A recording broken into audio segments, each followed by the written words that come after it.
All right, let's talk about it. Vending machine versus laundromat. It's a classic debate for anyone looking to start their first real cash flowing business. You see them everywhere, but which one is actually the right move for you? Let's break it down. Okay, let's put you in the driver's seat. You've got $10,000 ready to go. It's just sitting there waiting for you to put it to work. You're not looking for a hobby, you're looking for a serious return on your investment. So, what do you do with it?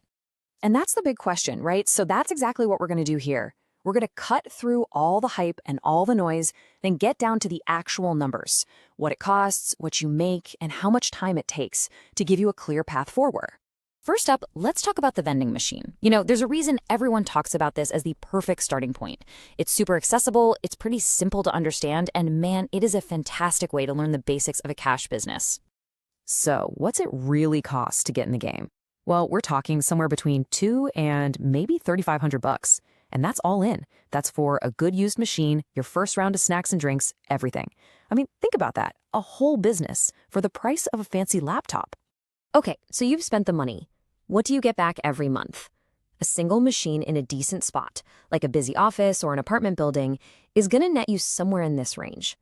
After you've paid for your inventory, this is the cash that goes in your pocket. Now, is that going to change your life overnight? No, but we're just getting started. But here's the real magic. And honestly, this is the biggest selling point for a lot of people. The time commitment.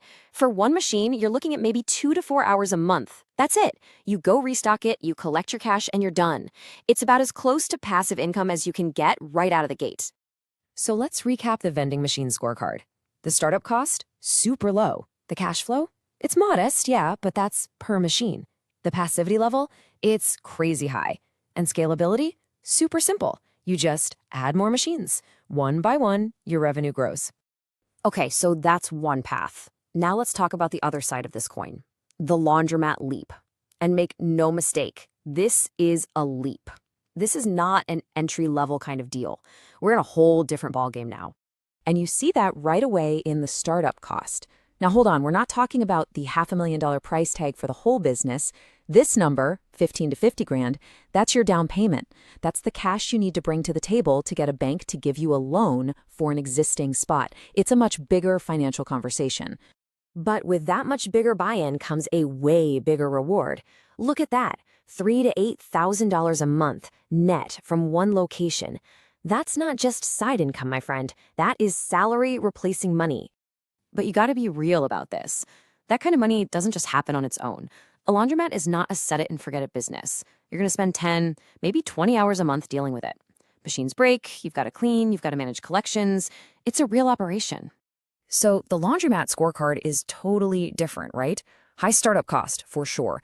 Very high cash flow. I mean, wow. Passivity? It's only moderate at best. And scaling up? Well, that's expensive. You need a lot of capital to buy another one. But that cash flow, man, that's the prize. Okay, so we've seen both sides. We know the pros, we know the cons. But now, for the moment of truth, let's put these two business models right next to each other and see how they really, truly stack up. This is where it all comes together. Forget the stories, forget the hype. Let's just look at the cold, hard numbers. And here you have it. Look at this. The startup cost for a vending machine is a tiny fraction of what you need just for a laundromat down payment. But then you look at that monthly net, and the laundromat can bring in 20 times more cash. And the hours reflect that work, don't they? It's the classic risk-reward trade-off, laid out right in front of you. So which one is better?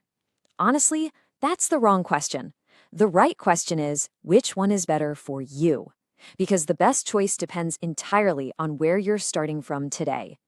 Let's just make this super simple. If you've got less than 10 grand to work with, the vending machine is your move, no question. Think of it as the best business school you'll ever attend, except it pays you.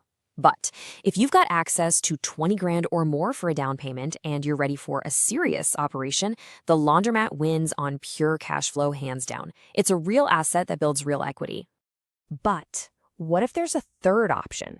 What if you don't actually have to choose one or the other? What if the real pro move is to use one to get the other? Now that's a power move. Here's the playbook. Step 1, you start today with one vending machine. It's cheap, it's easy. Step 2, You take every dime of profit and you roll it into a second machine, then a third. You build a small route.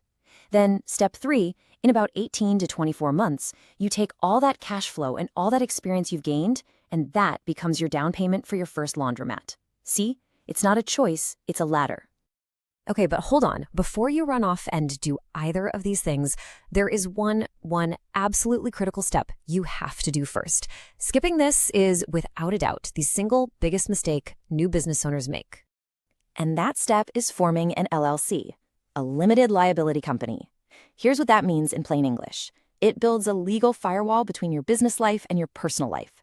So if something bad happens, someone slips in your laundromat, they can sue the business, but they can't come after your house, your car, or your personal savings. And look, setting one up can cost as little as $50 or maybe a few hundred depending on your state. It is, without question, the most important money you will spend to protect yourself. Think of it as the cheapest, most powerful insurance you can possibly buy. Do not skip this. So there you have it. The numbers are clear. The strategies are on the table. The only real question left is, what's your first move going to be?